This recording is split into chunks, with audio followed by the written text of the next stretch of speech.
দেখো, যদি দুইটা ভেক্টর, আগের মতোই কন্ডিশন, যদি দুইটা ভেক্টর একটা নির্দিষ্ট কোণে ক্রিয়াশীল হয়, যদি দুইটা ভেক্টর একটা নির্দিষ্ট কোণে ক্রিয়াশীল হয়, এ আর বি দুইটা ভেক্টর, তাহলে এই ভেক্টর দুইটাকে যখন আমরা ক্রস করব তখন এ ক্রস বি সমান হবে এ ভেক্টরের মান।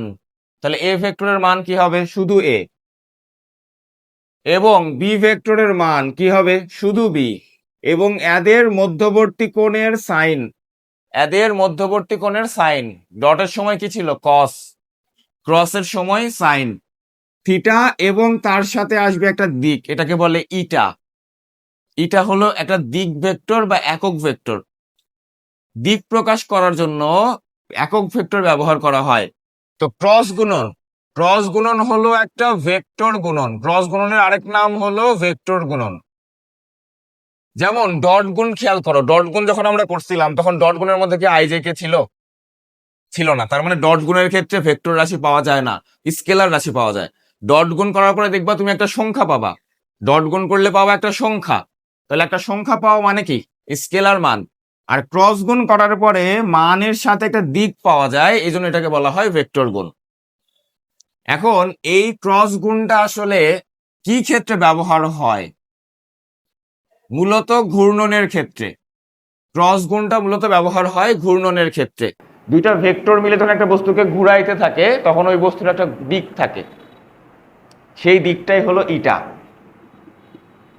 যেমন ধরো ফ্যানের গতি, ফ্যানের গতি, ফ্যান তো ঘুরতেছে, বাট এই ফ্যান ঘূর্ণনের সাথে সাথে উপরের দিকে, মানে হলো এই দুইটা ভেক্টর যেই তলে অবস্থান করবে সেই তলের সাথে লম্বভাবে তার দিকটা ক্রিয়াশীল হয়, মানে এইদিকে। যে কোনো ঘূর্ণনের ক্ষেত্রে তার দিকটা থাকে যেই তলে সে পড়ে সেই তলের সাথে লম্ব দিকে। ঠিক আছে? যেমন সুন্দর উদাহরণ হলো স্ক্রু।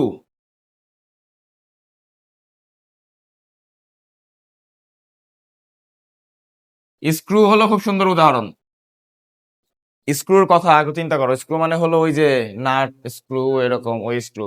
তো স্ক্রু যদি আমরা কোনো একটা জায়গাতে, ধরো এখানে আমি একটা স্ক্রু নিলাম, নিয়ে এই স্ক্রুটাকে যদি এই ডিরেকশনে ঘুরাই এদিকে, তাহলে কি হবে? খুলবে না কি লাগবে? এই খুলে যাবে। এই ডিরেকশনে ঘোরালে খুলবে, বাইরের দিকে বের হয়ে আসবে। তার মানে তুমি ঘুরাচ্ছ কোন দিকে? এই ডিরেকশনে, কিন্তু তার দিকটা আসতেছে কোন দিকে? সামনের দিকে, বাইরের দিকে। খুলে আসে মানে কি? বাইরের দিকে চলে আসে না? তুমি যতবার এরকম প্যাচ দিবা আস্তে আস্তে একটু একটু করে সে সামনের দিকে আগায় বের হয়ে আসবে। যখন তুমি আবার এদিকে ঘুরাবা এই ডিরেকশনে, এইদিকে প্যাচ দিবা, তখন ভিতরের দিকে ঢুকে যাবে। তুমি আস্তে আস্তে প্যাচ দিতে থাকবা, আস্তে আস্তে ভিতরের দিকে ঢুকতে থাকবে। তার মানে ঘূর্ণনটা হচ্ছে কোন তলে? বোর্ডের উপরে, এই তলে, এই যে এই ডিরেকশন অনুযায়ী। কিন্তু তার দিকটা চলতেছে কোন দিকে? হয় ভিতরের দিকে, না হয় বাইরের দিকে। এইটাই হলো সেই ঘূর্ণন। এই ঘূর্ণন বা ক্রস গুণটা হলো এই জিনিসটাই নির্দেশ করে যে যদি কোনো বস্তুকে ঘুরানো হয় তাহলে সেই ঘূর্ণনের জন্য একটা দিক থাকে, সেই দিকটা হলো যেই তলে ঘুরবে তার সাথে লম্ব বরাবর। যেমন এই বোর্ডের উপরে সে ঘুরতেছে, বাট বোর্ডের সাথে লম্ব অক্ষটা কি? জেড অক্ষ। এই জন্য দিকটা হবে জেড অক্ষ বরাবর। যে কোনো ঘূর্ণনশীল বস্তুর জন্যই তুমি যে কোনো বস্তুকে যদি ঘুরাও তাহলে দেখবা যে বস্তুটা ঘুরতে ঘুরতে কোনো একদিকে আগাই যাবে, আগানোর চেষ্টা করবে, এবং সে আগানোর দিকটা হবে তার অবশ্যই লম্ব দিকে, সামনের দিকে বরাবর। তাহলে এই যে ক্রস গুণ, এই ক্রস গুণের এই দিকটা তুমি কেমনে বের করবা? এই দিক বের করার জন্য দুইটা নিয়ম ফলো করা হয়। দেখো, এই ডান হাতে নিয়মটা কি? ঘূর্ণনটা কোন দিকে হবে?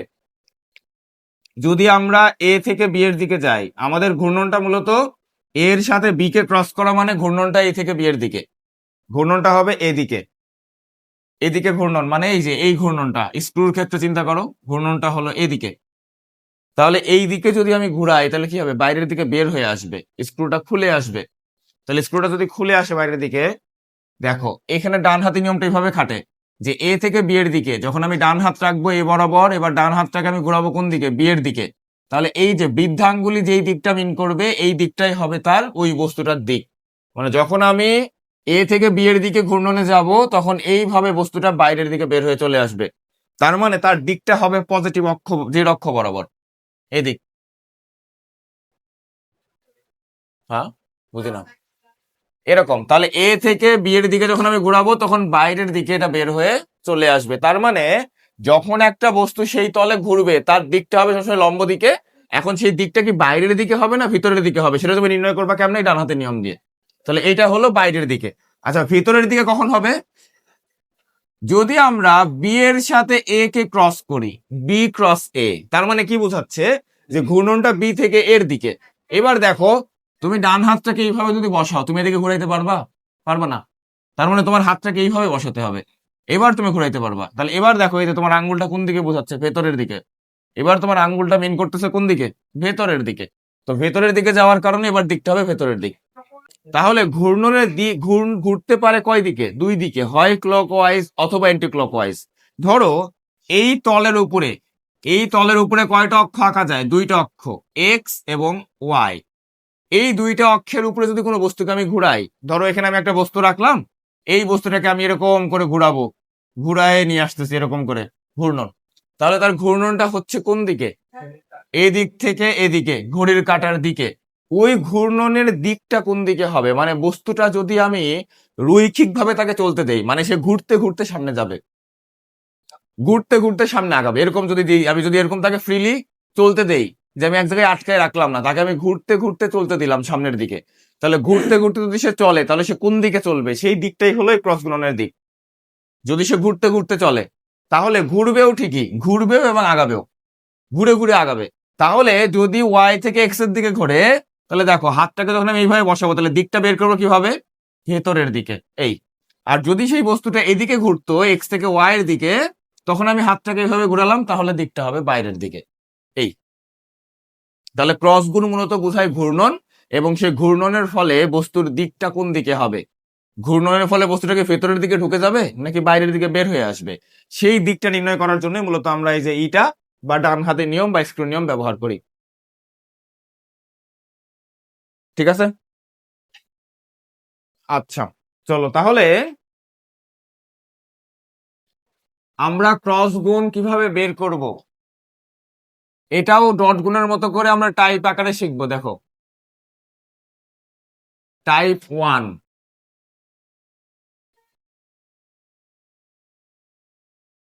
তাহলে দেখো 1 নাম্বার টাইপ ক্রস গুণ নির্ণয়।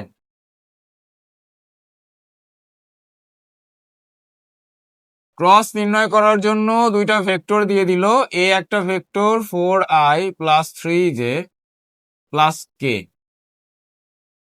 বি একটা vector i minus 2j plus 3k, এরকম।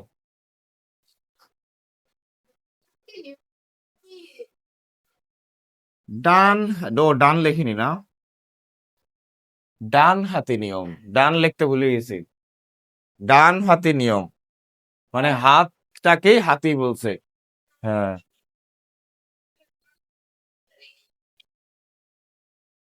আচ্ছা আসো, এখান থেকে আমাদের এরকম দুইটা ভেক্টর দেওয়া আছে, দেখো এই দুইটা ভেক্টর থেকে বের করতে বলছে ক্রস গুণ।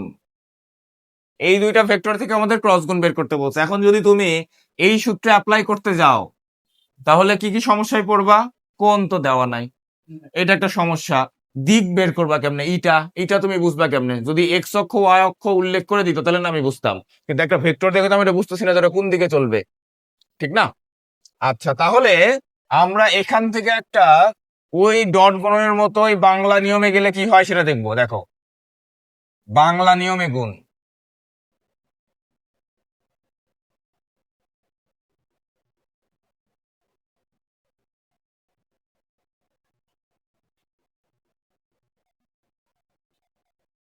চলো তাহলে বাংলা গুণ করি।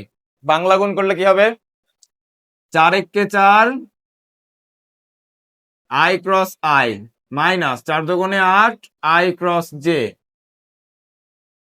Plus 3 × 4 = 12 i cross k plus 3 × 3 j cross i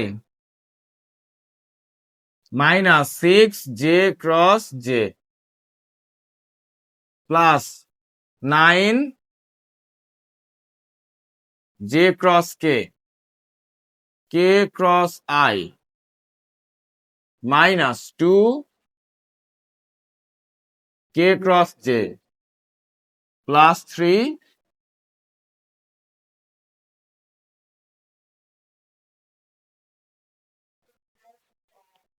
এই এই পর্যন্ত গুণ বুঝছো? বাংলা গুণ মানে বীজগাণিতিক গুণ। বীজগাণিতিক গুণের মধ্যে সংখ্যাগুলো সংখ্যার মতো গুণ হয়ে গেছে, কিন্তু আই আর আই কে তো আমি চাইলে বীজগাণিতিক গুণ করতে পারবো না, কারণ এটা তো বীজগণিত না, এটা তো ভেক্টর। এই জন্য আমরা আই এর সাথে আই কে ক্রস আকারে রাখছি, যেটাকে কি করা যায় দেখি। হ্যাঁ, তোরা তো ডট গুণ ছিল, ওটা তো ছিল ডট গুণ, এটা তো ক্রস গুণ, ওটা ছিল তো ডট গুণ। তাহলে দেখো, এবার আমরা আই ক্রস আই কে কি করব বলো? ডট গুণ তো করাইছিলাম, আই ডট আই কি হয়?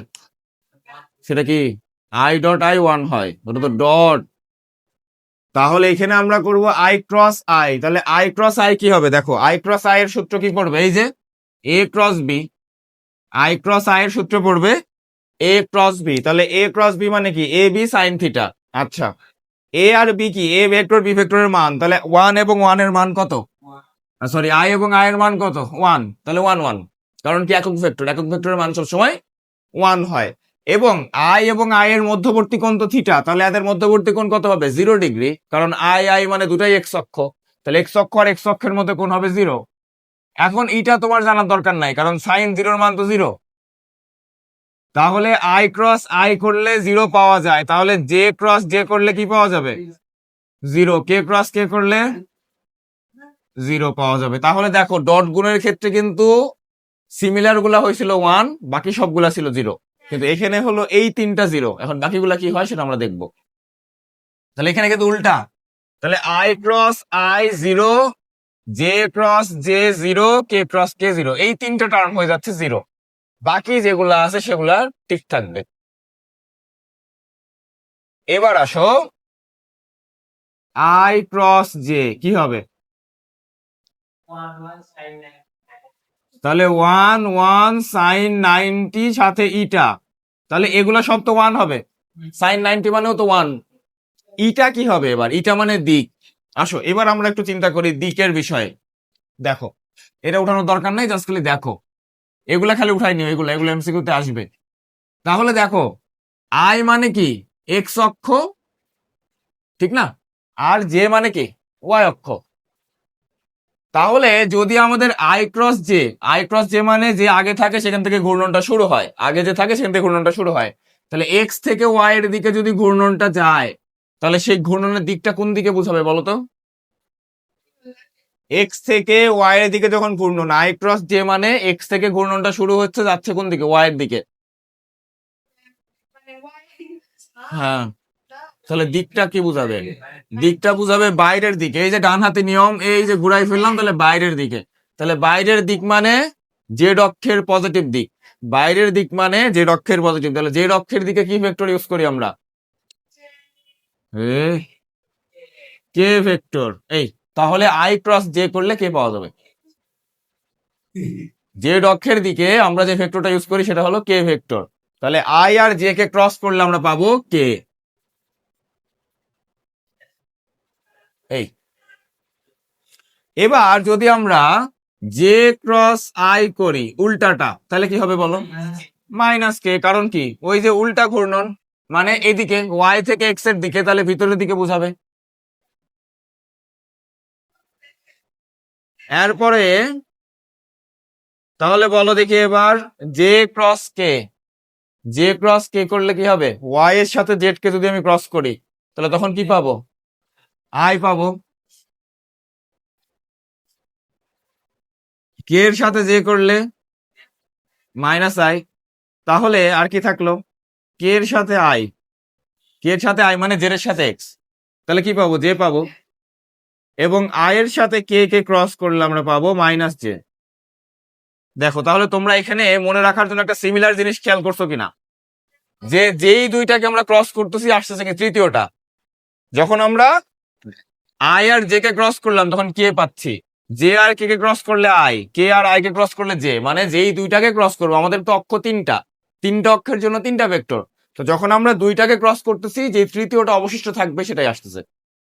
এখন কিন্তু সমস্যাটা কোথায়, যে প্লাস হবে নাকি মাইনাস হবে, এটা তুমি কেমনে বের করবা? দেখো এটা বের করার জন্য একটা টেকনিক আছে, উঠাও আগে এগুলো উঠাও। টেকনিকটা হলো অ্যালফাবেটিক অর্ডার। চিন্তা করো, এই এদিক তাকাও, অ্যালফাবেটিক অর্ডার। অ্যালফাবেটিক অর্ডার মানে কি? বর্ণমালা, ইংরেজি বর্ণমালা। কি হয়? এক্স এর পরে আসে ওয়াই, ওয়াই এর পরে আসে জেড, আবার জেড এর পরে আসে x. X y z, z এর পরে এক্স মানে জেড এর পরে আমরা ওই আমাদের তো এ নাই, এক্স থেকে শুরু, তো ওই জন্য ঘুরে আবার এক্স চলে আসলো জেড এর পরে। আবার যদি আমরা যদি সামনে যাই আবার ওয়াই আসবে, আবার জেড আসবে, আবার এক্স আসবে, চলতে থাকবে। কারণ আমার কাছে এই কয়টাই এই কয়টাই অক্ষর, কি করব এখন? বর্ণ। এখন দেখো, যদি আমাদের অ্যালফাবেটিক অর্ডার মেনটেন করে তাহলে প্লাস হবে। অ্যালফাবেটিক অর্ডারে চললে প্লাস, উল্টা চললে মাইনাস। দেখো এখানে কি এক্স এর সাথে ওয়াই, তাহলে এক্স এর পরে কি ওয়াই থাকে না থাকে না? থাকে, তাহলে এই যে প্লাস কে। এরপরে দেখো ওয়াই এর পরে এক্স, তাহলে কি হলো? অ্যালফাবেটিক অর্ডার মানটা মেনটেন করলো না, উল্টা হলো, তাহলে সিকোয়েন্স উল্টা হলে মাইনাস। এরপরে দেখো ওয়াই এর সাথে জেড, তাহলে ওয়াই এর পরে কি জেড আসে না আসে না? আসে, তাহলে প্লাস। এবং জেড এর পরে ওয়াই মাইনাস। এরপরে আবার জেড এর পরে আবার আগে থেকে শুরু করলে কি হবে? এক্স আসবে, তাহলে জেড এর পরে এক্স আসলে এই যে প্লাস, আবার এক্স এর পরে আসছে জেড, তাহলে কি উল্টা, এই জন্য মাইনাস। ঠিক আছে, এগুলা কিন্তু এমসিকিউ তে আসবে পরীক্ষায়, এমসিকিউ তে প্রচুর আসে এগুলা। এক্স আর ওয়াই এর সাথে এক্স আর ওয়াই কে ক্রস করলে পাবা জেড মানে কে। ওকে, তাহলে আসো এখানে আমরা এই ক্রস গুণনের মানগুলোকে বসাই দেই। তাহলে আই ক্রস আই এর তো এটা থাকলো না, থাকলো, তাহলে -8, এই বলো আই ক্রস জে, তাহলে আই ক্রস জে কি হবে? কে, তারপরে 12 প্লাস 12, আই ক্রস কে কি হবে? আই ক্রস কে কি হবে? -জে। তাড়াতাড়ি তাড়াতাড়ি বলার চেষ্টা করো, জে ক্রস আই কি হবে? আই মাইনাস কে, তাহলে এরপরে 9, জে ক্রস কে, তাহলে কি হবে? I plus K cross I J, এরপরে মাইনাস কে ক্রস জে কি হবে? Minus I. এই তো হয়ে গেল, শেষ হয়ে গেছে আমাদের। এবার আসো আমরা এগুলা একটু, যে আই আই গুলো এক জায়গায় করি, আই এর সাথে আই, তাহলে যদি আই কমন নেই তাহলে কি আসে দেখো তো? এই আই কমন নিলে কি পাওয়া যায়? 9 মাইনাসে মাইনাসে +2। কেন? দেখতে পাচ্ছ? এবার দেখো 12 জে আর এই যে জে, মাইনাস জে যদি আমি কমন নেই তাহলে কি হবে? 12 -1। এরপরে যদি আমরা আবার কে কোথায়? কে, দেখো কে যদি কমন নেই তাহলে কি হয়? -8 -3। এখন তোমার মনে হতে পারে যে আপনি এগুলো ডিরেক্ট যোগ করা যায়, তো নাটক করতেছেন কেন? এটা কমন নিয়ে নিয়ে কারণ আছে, কারণ আছে এখানে একটা নাটক করার কারণ। এই লাইনটাকে আরেকটা ভাবেও লেখা যায়, একটা সুন্দর প্রসেসে, সেই প্রসেসটা আমরা লিখবো এখন। আই জে কে, তাহলে এখানে আসবে 4 3 1, 1 -2 3, এই যে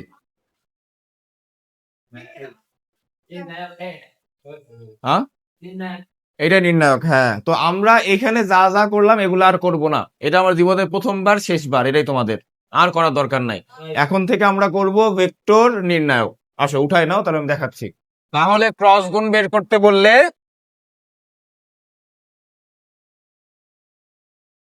এখানে আই জে কে, তুমি ক্রস গুণ বের করতে বললে একবার এটা লিখে ফেলবা, নির্ণায়ক, নির্ণায়ক লিখে ফেলবে একবারে। প্রথমে লিখবা আই জে কে। এবার কাকে তুমি আগে রাখছো? কোথায় থেকে গুণ শুরু হবে? এ থেকে, তাহলে এর জন্য আয়ের নিচে আয়ের সহগ, এই যে বি এর আয়ের, জে এর নিচে জে এর সহগ, কে এর সহগ, তারপরে 1 -2 3। দেখো বুঝতে পারছো? সহগ গুলা খালি বসাই দিলাম, সহগের সাথে কিন্তু মাইনাসও আসে, মাইনাসও নিতে হবে। ঠিক আছে, এবার আসো ক্যালকুলেশন করো। নির্ণায়ক তো পারোই আশা করি নাকি? এই সারিবাদ, এই কলামবাদ, এই বরাবর গুণ, 3 3 9 মাইনাস, হ্যাঁ তাহলে দেখো আই, এই কলামবাদ সারিবাদ, তাহলে থাকে এই 4টা। দেখো যারা এগুলা করনি তাদের জন্য আমি একটু ডিটেলসেই বলে দেই। যখন আমরা আই নিব তখন এই যে কলাম আছে আর এই যে সারি আছে এটাকে আমাদের বাদ দিয়ে দিতে হবে। তাহলে আমাদের থাকে কয়টা? এই চারটা সংখ্যা। এই চারটার মধ্যে এই বরাবর গুণ হয় 3 3 9, তারপরে এই বরাবর গুণ, মাঝখানে একটা সূত্রের মাইনাস হয়। তাহলে 3 3 9 আর ওই মাইনাস আর এই যে -2 এর মাইনাসে প্লাস। এই এরপরে আমরা নিব মাইনাস জে। তো মাইনাস জে যখন নিব, এইটাকে বলে হলো বিস্তার করা, বিস্তার, নির্ণায়কের বিস্তার এটা। তাহলে যখন আমি জে নিব তখন কি হবে দেখো, জে যখন নিব তখন এই জে এর অংশ বাদ যাবে, যেই সারিতে আছে ওই সারি বাদ, যে কলামে আছে ওই কলাম বাদ। তাহলে এবার আমাদের সংখ্যা থাকে কয়টা? এই দুইটা, এই দুইটা, এই চারটা। তাহলে এই চারটার ভিতরে এই বরাবর গুণ আবার আগের মতোই। তাহলে এবার হবে কি 4 এর সাথে 3 গুণ, তাহলে 3 4 12, আর এই বরাবর আবার গুণ -1। এরপরে আসো কে। তাহলে কে যখন নিব তখন আবার কে যেই সারিতে থাকবে সেই সারি এবং কলাম বাদ, মানে এইটা বাদ আর এইটা বাদ। তাহলে এবার থাকে আমাদের কোন চারটা? এই চারটা। তাহলে এই বরাবর গুণ করো, তাহলে কি 4 4 -2, তাহলে -8 -3। এই যে দেখো, এই যে লাইনের সাথে মিলছে, এই জন্য আমরা এটা লিখছিলাম। কিন্তু আমরা এখন থেকে অঙ্ক করব এইভাবে, আগের যে নিয়ম দেখলাম ওটা কোত্থেকে আসে সেটা জানার জন্য। -11 জে ক্যাপ -11 কে ক্যাপ, এটাই হলো তোমার ক্রস গুণ। পরীক্ষায় করবা এইভাবে।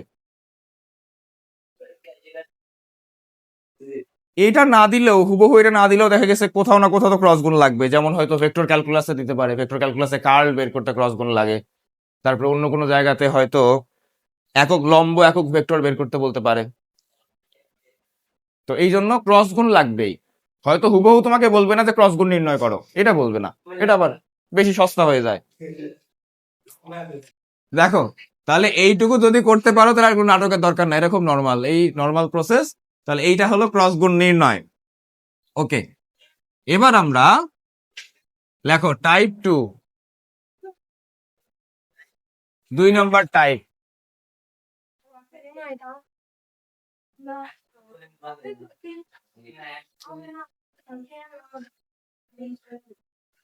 লেখো লেখো লেখো, এরপরে লেখো টাইপ 2, 2 নাম্বার টাইপ। 2 নম্বর টাইপ হলো লম্ব একক ভেক্টর।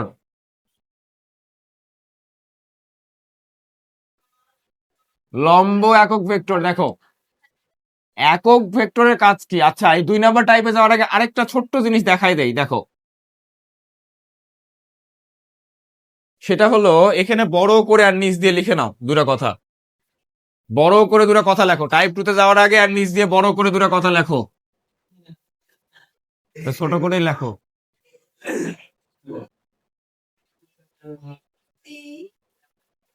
দুটি ভেক্টরকে ক্রস করলে যে তৃতীয় ভেক্টরটি পাওয়া যায় তা ভেক্টর দ্বয়ের সাথে লম্ব। মানে কি এই কথার মানে কি? এই কথার মানে হলো আমরা তৃতীয় ভেক্টর, ও এখানে 3টে 11 11 11 হয়েছে, খেয়ালই তো করিনি। বাহ, তাহলে এইটাই সেই তৃতীয় ভেক্টর। তৃতীয় ভেক্টরের কথা যেটা বলছে, তৃতীয় ভেক্টর, সেই তৃতীয় ভেক্টর হলো এই ভেক্টরটাই। এবার এই তৃতীয় ভেক্টর দুইটার সাথে লম্ব, মানে হলো এই ভেক্টরটা যখন, এই যে আমরা এদিকে একটা ভেক্টর নিলাম এ, এদিকে একটা ভেক্টর নিলাম বি, তাহলে আমার তৃতীয় যে ভেক্টরটা আমি পাইছি এ ক্রস বি, সেই ভেক্টরটা এইভাবে থাকে এদের সাথে, এদের সাথে এইভাবে থাকে। এটা যদি দুইটা তল হয়, দুটো অক্ষ হয়, তাহলে ক্রস করলে যে ভেক্টরটা পাবো সেটা এরকম থাকবে, লম্ব থাকবে। এখন আমার কথা বিশ্বাস করা তোমার দরকার নাই, তোমাকে আমি টেস্ট করে দেখাই যে আসলে লম্ব কিনা। লম্ব হওয়ার জন্য কি করতে হয়, কি টেস্ট করা লাগে? ডট গুণ 0, যদি ডট গুণ 0 হয় তাহলে আমরা বুঝবো লম্ব। তাহলে ডট গুণ কি বলছে এখানে দেখো, তৃতীয় ভেক্টরটি ভেক্টর দ্বয়ের সাথে লম্ব। তাহলে আসো আমরা টেস্ট করি, তৃতীয়টার সাথে দুইটাকেই টেস্ট করব। তৃতীয়টার সাথে একবার প্রথমটাকে টেস্ট করব, আবার এটার সাথে দ্বিতীয়টাকে একবার টেস্ট করব। তাহলে আসো প্রথমটার সাথে টেস্ট করি। তাহলে ডট করো, 11 আর 4 কত হয়? 44। -11 আর 3 তাহলে -33। -11 আর 1 তাহলে -11, এই দেখো 0। প্রথমটার সাথে ডট করলে 0 হয়ে গেছে। ডট তো বুঝতেছো, ডট তো আর আলাদা করে বোঝানোর দরকার নাই। তাহলে এটার সাথে এবার এটাকে বি কে ক্রস ডট করো, তাহলে 11 মাইনাস মাইনাস প্লাস 22, তারপরে -33, এই যে 0। সব সময় হবে, এটা সব সময় ঘটবে। যদি কখনো জিরো না হয় তাহলে বুঝবো তোমার এই ক্রস গুণ ভুল হয়েছে। তাহলে দুইটা ভেক্টরকে ক্রস করলে তৃতীয় যে ভেক্টরটা পাওয়া যাবে, নতুন ভেক্টর, সেই নতুন ভেক্টরটা হবে এদের দুইজনের সাথেই লম্ব, এদের দুইজনের সাথেই লম্ব হবে। তাহলে লম্ব এটাকে আমরা কি কাইন্ড অফ এই দুইটা ভেক্টরের লম্ব ভেক্টরে বলতে পারি, লম্ব ভেক্টর। কাদের? এদের, এদের লম্ব ভেক্টর।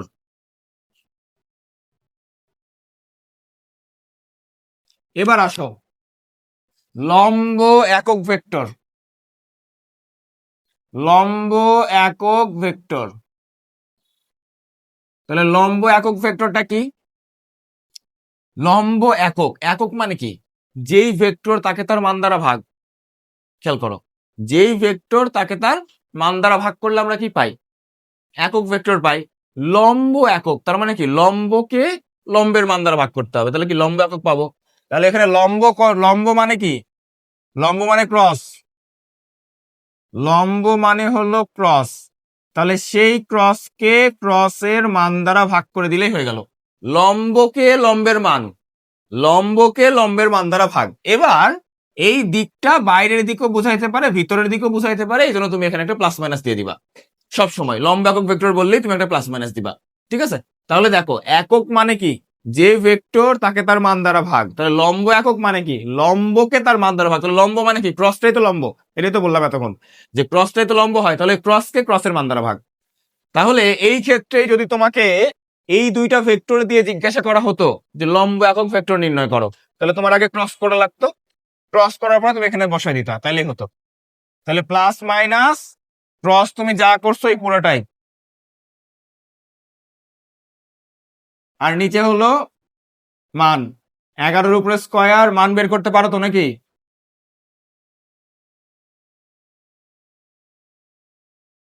এই 363, এটাই থাক।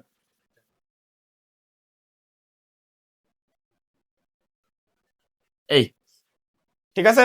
তাহলে এইটাই হলো আমাদের এই দুইটা ভেক্টরের জন্য লম্ব একক ভেক্টর। কাদের জন্য? এই দুইটা ভেক্টরের জন্য।